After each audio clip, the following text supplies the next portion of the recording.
प्रधानमंत्री ने 8 करोड़ से अधिक किसानों के खातों में पीएम किसान निधि की 13वीं किस्त जारी की। कहा, सरकारी योजनाओं की सफलता के लिए सुशासन आवश्यक शर्त। विधानसभा के बजट सत्र के पहले दिन आज राज्यपाल ने अपने अभिभाषण में सरकार की उपलब्धियों का किया जिक्र। शोक प्रकाश के बाद कार्यवाही कल तक के लिए स्थगित।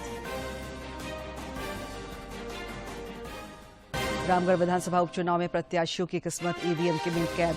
मतदाताओं ने बढ़ चढ़कर लिया हिस्सा। लोकतंत्र के महापर्व में हिस्सा मतगणना 2 मार्च को।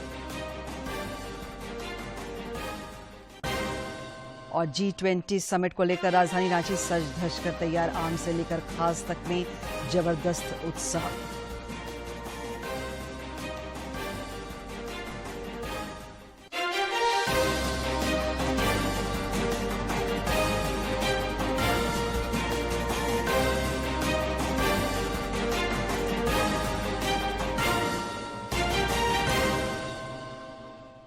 नमस्कार, खबरें झारखंड में आपका स्वागत है। मैं हूं दिव्या और अब समाचार विस्तार से। प्रधानमंत्री नरेंद्र मोदी ने आज कर्नाटक के बेलगावी में प्रधानमंत्री किसान सम्मान निधि योजना की 13वीं किस्त जारी की। इस योजना के तहत 8 करोड़ से ज्यादा किसानों के बैंक खातों में 16,800 करोड़ से अधिक रुपए सीधे जमा हुए। इस मौके पर श्री मोदी ने कहा कि अंतिम छोर तक सरकारी योजनाओं की सफलता के लिए सुशासन आवश्यक शर्त है।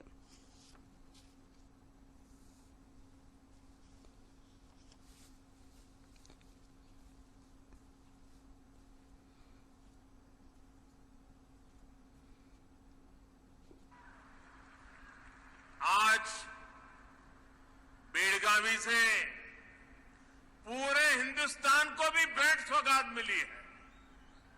हिंदुस्तान के हर किसानों को आज कर्नाटका से जोड़ा है, बेलगावी से जोड़ा है। आज यहां से पीएम किसान सम्मान निधि की एक और किस्त भेजी गई है।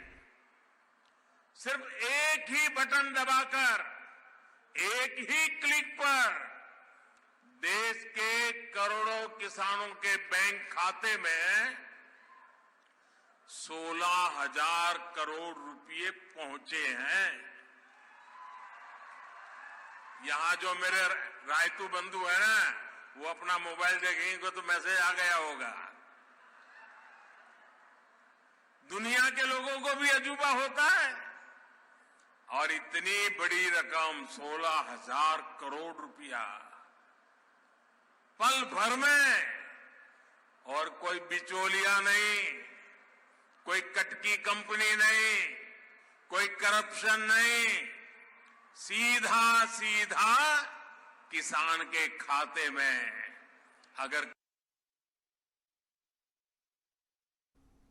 झारखंड विधानसभा का बजट सत्र आज से शुरू हो गया है।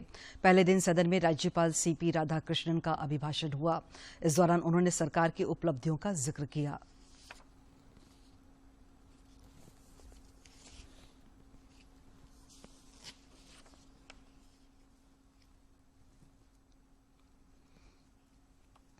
First of all, I extend my heartiest greetings to all of you in the 11th budget session of the 5th Jharkhand Legislative Assembly being held in the land of immortal martyrs like Lord Birsa Munda, Sidhu Kano, Chand Bhairav, Nilambar Pidambar, Thakur Vishwanath Sagdev, Veer Buddha Bhagat, Jatra Tana Bhagat, Tilka Manchi, Chulunga Gadia, Sheikh Bihari, Pandey Kanpat Rai.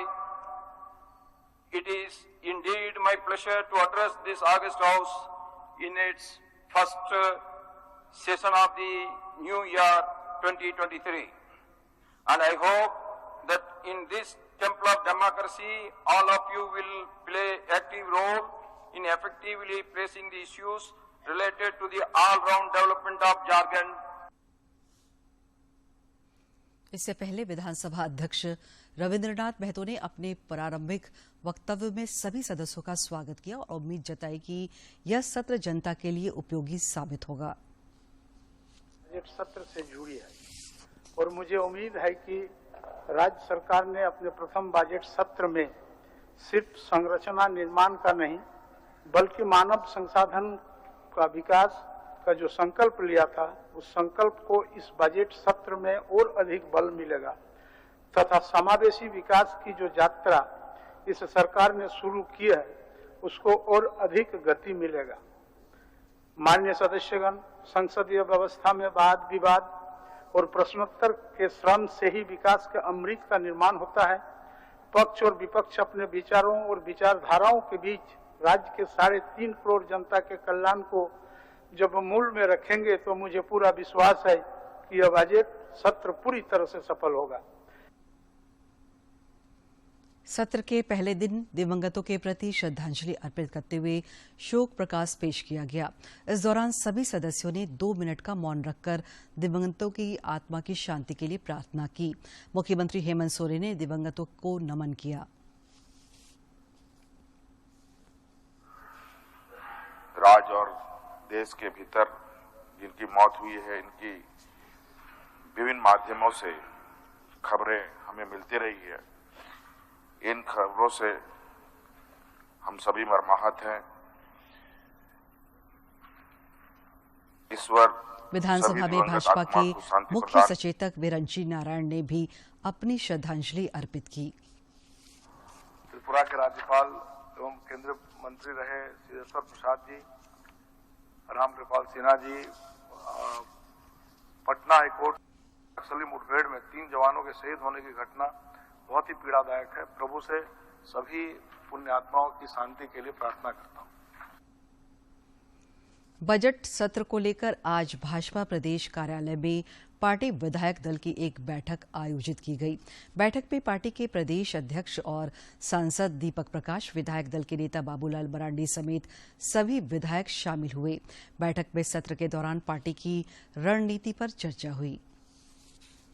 इधर party के प्रदेश अध्यक्ष दीपक प्रकाश की अध्यक्षता में भाजपा के प्रदेश पदाधिकारियों, जिला अध्यक्षों और जिला प्रभारियों की भी बैठक हुई। इस बैठक में पार्टी के भावी कार्यक्रमों पर विचार मंथन हुआ। पार्टी नेताओं ने प्रधानमंत्री नरेंद्र मोदी के कार्यों को जन जन तक पहुंचाने का संकल्प व्यक्त किया। केंद्रीय शिक्षा राज्य मंत्री अन्नपूर्णा देवी ने आज कोडरमा में राष्ट्रीय मुक्त विद्यालय शिक्षा संस्थान के मुक्त कौशल केंद्र का उद्घाटन किया। इस मौके पर उन्होंने कहा कि इस केंद्र के खुल जाने से ओपन यूनिवर्सिटी की तर्ज पर दूरस्थ स्कूली शिक्षा का लाभ स्थानीय बच्चों को मिलेगा। इसके अलावा मुक्त कौशल केंद्र में छात्राओं को कौशल विकास से जोड़ा जा सकेगा। कौशल केंद्र, इसके माध्यम से अभी 2 सेक्टर पे, अभी एक तो कंप्यूटर, दूसरा टेलरिंग का है। तो इसके माध्यम से सिर्फ स्कूल के बच्चे नहीं बल्कि अन्य जो भी स्कूल भी छोड़ चुके हैं वैसे लोगों के लिए भी ये एक अच्छा मील का पत्थर साबित होगा। और NIOS के द्वारा 103 कोर्सेज चलाए जाते हैं। धीरे धीरे यहाँ पर भी उसकी बढ़ोतरी होगी, अन्य कोर्सेज भी शुरू होंगे।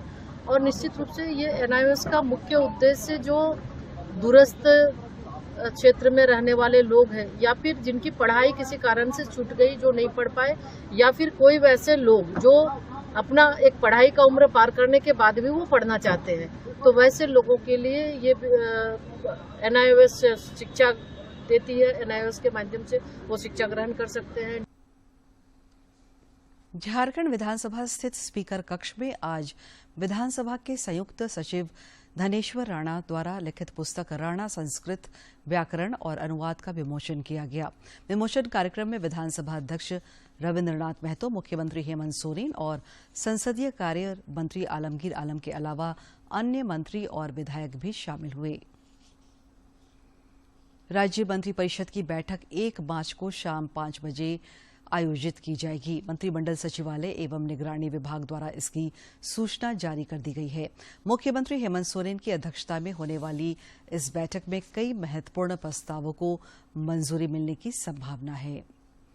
रामगढ़ विधानसभा उपचुनाव के सभी प्रत्याशियों की किस्मत आज ईवीएम में कैद हो गई। आज सुबह 7 बजे से शाम 5 बजे तक वोट डाले गए। मतदाताओं ने लोकतंत्र के इस महापर्व में बढ़ चढ़कर हिस्सा लिया। मतदान को लेकर सुरक्षा के कड़े प्रबंध किए गए थे। छिटपुट घटनाओं को छोड़कर मतदान शांतिपूर्ण रहा। मतदान को लेकर सभी वर्ग के मतदाताओं में खासा उत्साह देखा गया। वोटों की गिनती 2 मार्च को होगी।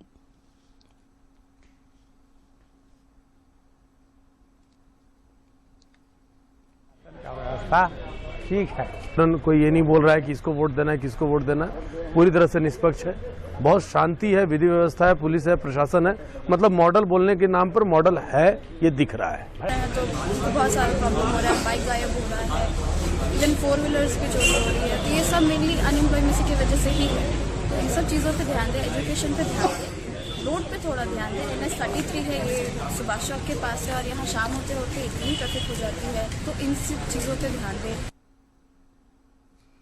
कुछ ही दिन शेष बचे हैं जब G20 का प्रतिनिधिमंडल रांची में मौजूद होगा। G20 प्रतिनिधियों के स्वागत के लिए शहर सज धज कर तैयार है। राज्य में G20 समिट को लेकर खास से लेकर आम लोगों में खासा उत्साह देखा जा रहा है। रांची में 2 और 3 मार्च को आयोजित होने वाली G20 समिट को लेकर तैयारियां अंतिम चरण में है। इसे लेकर जहां प्रशासन सक्रियता के साथ लगा हुआ है, वहीं भाजपा नेता भी विदेशी मेहमानों के स्वागत के लिए तैयार है। पार्टी के प्रदेश अध्यक्ष और सांसद दीपक प्रकाश ने कहा कि 2 मार्च झारखंड के लिए स्वर्णिम दिन होगा। G20 2 मार्च 2023 झारखंड के लिए भी ऐतिहासिक दिन है, स्वर्णिम दिन है। G20 की यहाँ बैठक संपन्न होने जा रही है। G20 समिट को लेकर आम लोग भी बेहद उत्साहित हैं। लोगों का कहना है कि G20 की अध्यक्षता भारत को मिलना देश के लिए गौरव की बात है, जिसके सहभागी रांचीवासी बनने जा रहे हैं। कि G20 हो रहा है तो काफी गर्व महसूस हो रहा है। हमारे झारखंड राज्य की राजधानी रांची में जो समिट आयोजन किया गया है, सचमुच में ये हर्ष का विषय है। इसको ये गौरवान्वित महसूस हो रहा है कि हमारे देश के यशस्वी प्रधानमंत्री नरेंद्र मोदी जी की अध्यक्षता में ये बैठक होगी। रांची वासियों को ये सौभाग्य का विषय है कि हमको जो G20 के हमारे अतिथि आ रहे उसको मेजबानी करने का, गेस्ट को मेजबानी करने का हमें मौका मिला है। और प्रधानमंत्री आदरणीय श्री नरेंद्र मोदी जी के नेतृत्व में, और वो पूरे हिंदुस्तान, पूरे देशवासियों के लिए गर्व की बात है। और राजधानी रांची को और ज्यादा खूबसूरत होता देख लोगों का उत्साह भी 7वें आसमान पर है। शहर का कायाकल्प हो रहा है। जिस रूट से G20 की प्रतिनिधि मंडल गुजरेगा, उस रूट को दुल्हन की तरह सजाया गया है। केंद्रीय आवास और शहरी कार्य मंत्रालय की संसदीय समिति की बैठक आज नई दिल्ली में संपन्न हुई। बैठक में रांची के सांसद संजय सेठ मौजूद रहे। बैठक में देश भर में शहरी विकास से संबंधित चल रही परियोजनाओं पर विस्तृत चर्चा हुई और सभी सांसदों के सुझाव लिए गए। श्री सेठ ने अपने सुझाव में कहा कि स्मार्ट सिटी प्रोजेक्ट पर राज्यों को और अधिक गंभीर दिशा निर्देश दिए जाने की जरूरत है।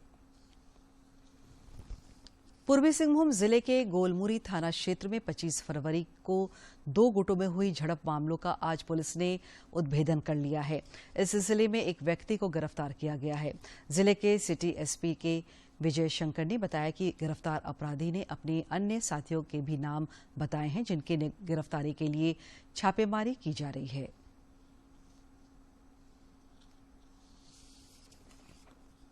झगड़ा हुआ था और 5 से भाग में फिर आगे फायरिंग हुई। तो इसी में जैसे अब्दुल्ला का नाम आया तो इस पर छापा मारा गया, अब्दुल्ला को गिरफ्तार किया गया। अब्दुल्ला के निशानदेही पे एक पिस्टल और एक जिंदा कारतूस बरामद हुआ है। इसके अलावा इसके साथी है अमन सफेदी, इसका भी नाम आया है। 2 का और नाम सामने आया है। उनका जल्दी ही गिरफ्तार किया गया। गिरफ्तार कर गिरफ्तार की जाएगी। कारण क्या है? कोडरमा जिले के उपायुक्त आदित्य रंजन की अध्यक्षता में आज जिला स्तरीय खनन टास्क फोर्स की बैठक आयोजित की गई। बैठक के दौरान उपायुक्त ने अवैध खनन पर रोकथाम के लिए उठाए गए कदमों की समीक्षा की। उन्होंने जिला खनन पदाधिकारी को अवैध खनन, परिवहन और भंडारण के करने वाले पर सख्त कार्रवाई का निर्देश दिया। राजधानी रांची समेत राज्य के अधिकांश जिलों में तापमान में बढ़ोतरी हो रही है। रांची स्थित मौसम विज्ञान केंद्र ने पूर्वानुमान में बताया है कि अगले 2 दिनों तक राज्य के तापमान में बड़े बदलाव की संभावना नहीं है। हालांकि इसके बाद तापमान में 2 से 3 डिग्री सेल्सियस की वृद्धि संभव है। और अब एक नजर डालते हैं प्रमुख शहरों के आज के तापमान पर। राजधानी रांची का अधिकतम तापमान 31.6 और न्यूनतम 14.5 डिग्री सेल्सियस रिकॉर्ड किया गया। जमशेदपुर का अधिकतम तापमान 33.4 और न्यूनतम 16 तथा डाल्टनगंज का अधिकतम तापमान 34.6 और न्यूनतम तापमान 14.1 डिग्री सेल्सियस रिकॉर्ड किया गया। बोकारो जिले को अनीमिया मुक्त बनाने को लेकर आज सदर अस्पताल में जिला स्तरीय प्रशिक्षण कार्यक्रम का आयोजन किया गया। इसका शुभारंभ जिले के उपायुक्त कुलदीप चौधरी, उप विकास आयुक्त कीर्ति श्री जी और सिविल सर्जन डॉक्टर एवी प्रसाद ने संयुक्त रूप से किया। इस मौके पर उपायुक्त ने कहा कि अच्छे स्वास्थ्य के लिए अनीमिया मुक्त होना जरूरी है।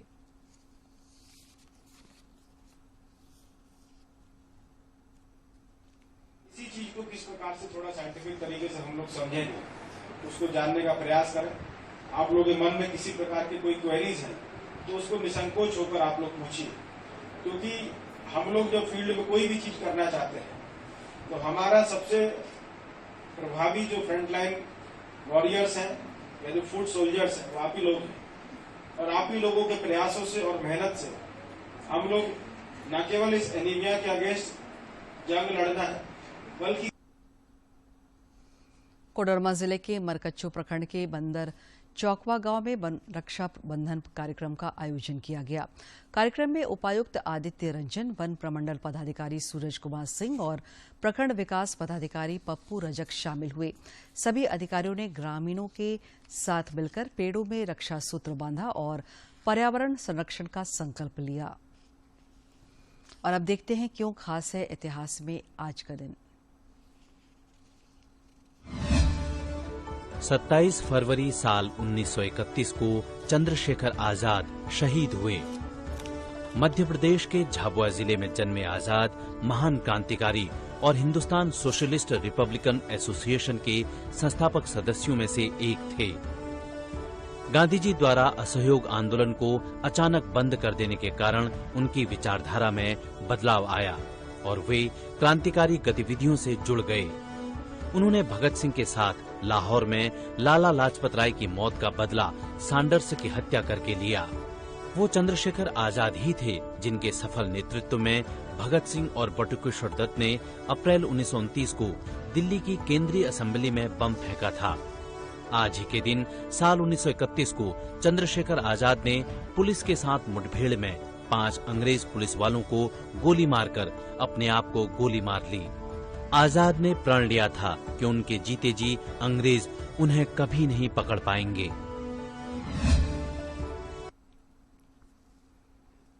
जेएससीए अंडर 19 क्रिकेट प्रतियोगिता में रांची ने लोहरदगा को और सिमडेगा ने जमशेदपुर को हराकर फाइनल में प्रवेश किया। जेएससीए इंटरनेशनल स्टेडियम में खेले गए सेमीफाइनल के पहले मुकाबले में पहले बल्लेबाजी करते हुए रांची की टीम ने 10 विकेट के नुकसान पर 315 रन बनाए। जवाबी पारी खेलने उतरी लोहरदगा की टीम 235 रन पर ही सिमट गई। दूसरे सेमीफाइनल मुकाबले में जमशेदपुर ने पहले बल्लेबाजी करते हुए 10 विकेट के नुकसान पर 258 रन बनाए। जवाब में सिमडेगा की टीम ने 6 विकेट के नुकसान पर लक्ष्य हासिल कर लिया। और अब कुछ खबर राज्य के विभिन्न जिलों से।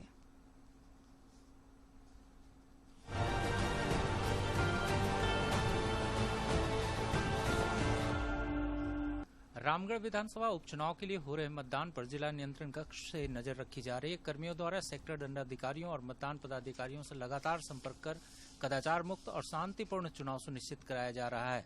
जिला निर्वाचन पदाधिकारी सह उपायुक्त ने आज नियंत्रण कक्ष का निरीक्षण कर आवश्यक निर्देश दिए। राज्य के सभी सरकारी गैर सरकारी चिकित्सक 1 मार्च को हड़ताल पर रहेंगे। आईएमए और झांसा की हुई संयुक्त बैठक में यह निर्णय लिया गया। गढ़वा में डॉक्टरों के साथ मारपीट की घटना के विरोध में यह निर्णय लिया गया है। गढ़वा में डॉक्टर पहले से ही अनिश्चितकालीन हड़ताल पर हैं। गढ़वा जिले में डायन कुप्रथा के उन्मूलन के लिए आज समाहरणालय परिसर से उपायुक्त शेखर जमुआर द्वारा हरी झंडी दिखाकर जागरूकता रथ को रवाना किया गया। इस दौरान उप विकास आयुक्त राजेश कुमार राय और जिला समाज कल्याण पदाधिकारी पूर्णिमा कुमारी समेत कई पदाधिकारी मौजूद थे। कोडरमा जिले के डोमचांच प्रखंड के धरगांव पंचायत के सिरसिंघा गांव का उपायुक्त ने दौरा कर ग्रामीणों के साथ बैठक की। ग्रामीणों को राज्य सरकार द्वारा संचालित जल समृद्धि, आम बागवानी, मुख्यमंत्री पशुधन योजना समेत अन्य महत्वाकांक्षी योजनाओं की जानकारी देते हुए योजना का लाभ लेकर स्वरोजगार से जुड़ने की उन्होंने अपील की। राजधानी रांची के सदर थाना क्षेत्र के जयप्रकाश नगर इलाके में हड्डी के डॉक्टर अंचल कुमार पर जानलेवा हमला हुआ है। इस हमले में डॉक्टर अंचल कुमार घायल हो गए हैं, उन्हें निजी अस्पताल में भर्ती कराया गया है। वहीं इस मामले की जानकारी मिलने के बाद सदर थाने की पुलिस जांच में जुट गई है। लातेहार जिले के बालूमाथ थाना क्षेत्र के गणेशपुर गांव में कल देर रात ट्रैक्टर और बाइक की सीधी टक्कर हो गई। इस घटना में बाइक पर सवार 2 युवकों की घटनास्थल पर ही मौत हो गई। दोनों बालूमाथ थाना क्षेत्र के गणेशपुर गांव के रहने वाले थे।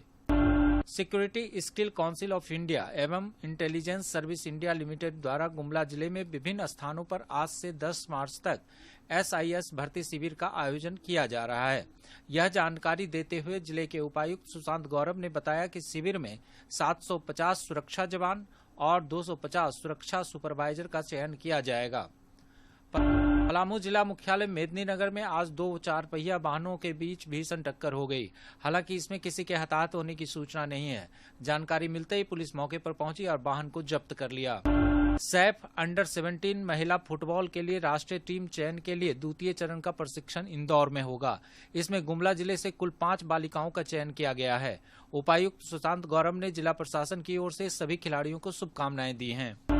राष्ट्रीय आदिवासी समाज सरना धर्म रक्षा अभियान से जुड़े विभिन्न आदिवासी संगठनों की ओर से 12 मार्च को रांची के मोरहाबादी मैदान में सरना धर्म कोड महारैली का आयोजन किया जाएगा।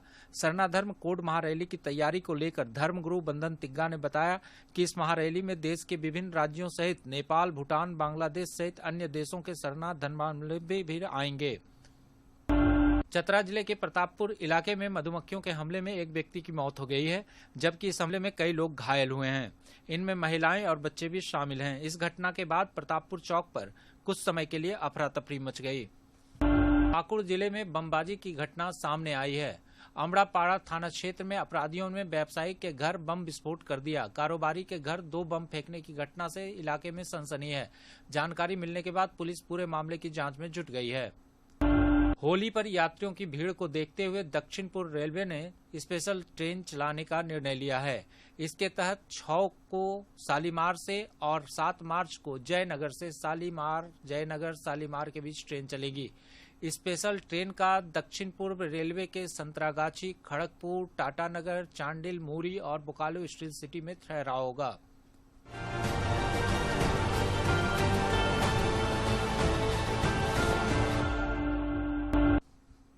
झारखंड में मशरूम के व्यवसाय में अपार संभावनाएं हैं। रांची के एक युवक ने मशरूम का उत्पादन और इसकी प्रोसेसिंग के जरिए न सिर्फ अपना भविष्य संवारा है, बल्कि आज कई दूसरे लोगों को रोजगार दे रहे हैं। स्वाद में लजीज और सेहत से भरपूर मशरूम के उत्पादन और प्रसंस्करण में रोजगार की असीमित संभावनाएं हैं। राज्य के एक युवक ने अपनी इंटरमीडिएट तक की पढ़ाई के बाद स्वरोजगार के एक बेहतर विकल्प के रूप में इसे चुना और आज वे सफलता की बुलंदियों पर है। मुझे मशरूम का व्यवसाय लगा, जैसे अपने बिजनेस को आगे बढ़ाना चाहता था, तो मशरूम के फील्ड में उतरे हम और बड़े ही छोटे पैमाने पे किए थे। एक रूम से मशरूम उगाना शुरू किए। आज यहाँ पे इतना बड़ा प्लांट हो गया है, छोटे से स्केल से शुरू करके। भानु बताते हैं कि मशरूम के व्यवसाय की दृष्टि से झारखंड की आबो हवा सर्वदा अनुकूल है और यह रोजगार देने वाला एक बड़ा सेक्टर हो सकता है। भानु के प्लांट से रोजाना करीब 200 से 300 किलो मशरूम का उत्पादन होता है, जो रांची के अलावा राज्य के दूसरे कई शहरों में भी पहुंचता है।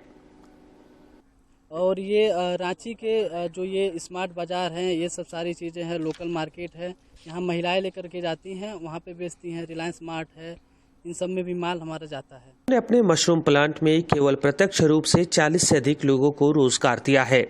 इनमें ज्यादातर स्थानीय महिलाएं हैं। यहाँ काम करने वाली महिलाओं की माने तो उन्हें बहुत कुछ सीखने का मौका तो मिला ही है, उनकी आर्थिक उन्नति भी हो रही है। हम लोग को यहाँ काम करके बहुत अच्छा लग रहा है। लोग सभी महिला काम करते हैं, अच्छी तरह से करते हैं और हम लोग चाहते हैं कि प्लांट हमारा आगे बढ़े, आगे से आगे बढ़े, जो कि हमारा मालिक को नाम हो भानु का इरादा इस क्षेत्र में और भी लंबी छलांग लगाने का है। भानु उन युवाओं के लिए उम्मीद की किरण है जो रोजगार की तलाश करते करते हताश हो चुके हैं और उनके लिए भी जो व्यापार जगत में नाम और पैसा दोनों कमाना चाहते हैं। रांची से अवधेश गौतम की रिपोर्ट। और अब देखते हैं विधानसभा समीक्षा।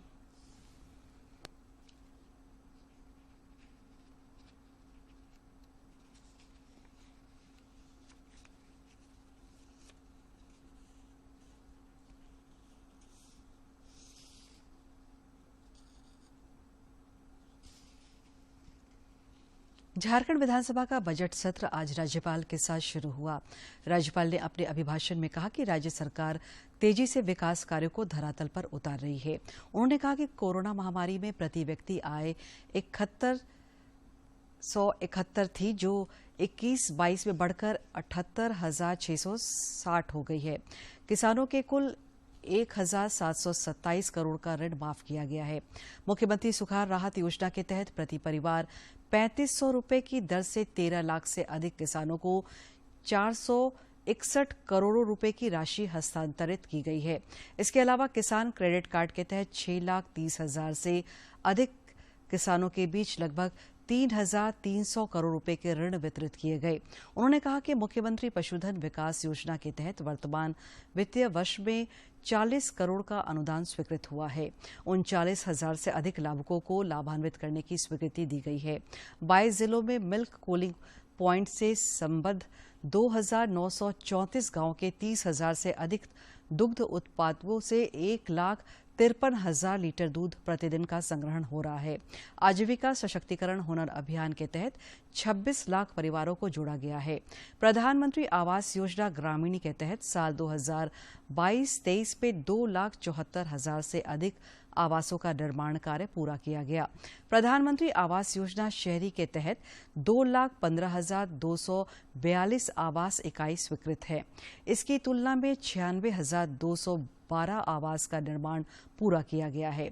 राज्यपाल ने कहा कि राज्य सरकार ने सर्वजन पेंशन योजना लागू की है। इसके तहत बड़ी संख्या में लाभुकों को आच्छादित किया गया है। सावित्रीबाई फूले किशोरी समृद्धि योजना के तहत वर्ष 2022-23 में 9 लाख बालिकाओं को लाभान्वित करना है। इसके विरुद्ध 6,91,000 से अधिक बालिकाओं को लाभ दिया जा चुका है। वर्तमान वित्तीय वर्ष से में मरांग गोमके जयपाल सिंह मुंडा पारदेशीय छात्रवृत्ति योजना के तहत कुल 20 छात्र छात्राओं का चयन हुआ है। राज्य के छात्रों को उच्च तकनीकी शिक्षा के लिए गुरुजी स्टूडेंट क्रेडिट कार्ड योजना के तहत अधिकतम 15 लाख का ऋण 4% साधारण ब्याज की दर से उपलब्ध कराने का प्रावधान किया गया है। उन्होंने कहा कि मुख्यमंत्री गंभीर बीमारी उपचार योजना के तहत अनुदान की राशि 5 लाख से बढ़ाकर 10 लाख की गई है। तसर रेशम उत्पादन में राज्य का देश में प्रथम स्थान है। वर्ष 2024 तक जल जीवन मिशन के तहत राज्य के लगभग 61 लाख ग्रामीण परिवारों को कार्यरत घरेलू नल संयोजन के दौरान शुद्ध पेयजल की उपलब्धता सुनिश्चित कराने का लक्ष्य है। इस लक्ष्य के विरुद्ध अब तक 18,05,000 परिवारों को आच्छादित किया जा चुका है। उन्होंने कहा कि मुख्यमंत्री ग्राम सेतु योजना के तहत इस वित्तीय वर्ष में 20 पुलों के निर्माण का काम पूरा किया गया है। 100 यूनिट बिजली मुफ्त योजना का लाभ भी करीब 18 लाख उपभोक्ता उठा रहे हैं। झारखंड सौर ऊर्जा नीति 2022 के तहत 5 वर्षों में समेकित रूप से लगभग 4,000 मेगावाट क्षमता के सौर ऊर्जा उत्पादन का लक्ष्य रखा गया है। राज्यपाल ने सदन में कहा कि मुख्यमंत्री जनवन योजना के तहत अनुदान राशि बढ़ाकर 75% की गई है। इस वित्तीय वर्ष में 18,07,000 फलदार और टिम्बर पौधे लगाए गए। विधानसभा समीक्षा समाप्त हुई।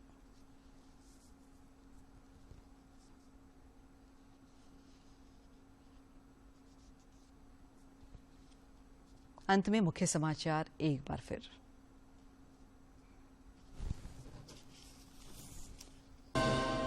प्रधानमंत्री ने 8 करोड़ से अधिक किसानों के खातों में पीएम किसान निधि की 13वीं किस्त जारी की। कहा, सरकारी योजनाओं की सफलता के लिए सुशासन आवश्यक शर्त। विधानसभा के बजट सत्र के पहले दिन आज राज्यपाल ने अपने भाषण में सरकार की उपलब्धियों का किया जिक्र। शोक प्रकाश के बाद कार्यवाही कल तक के लिए स्थगित। रामगढ़ विधानसभा उपचुनाव में प्रत्याशियों की किस्मत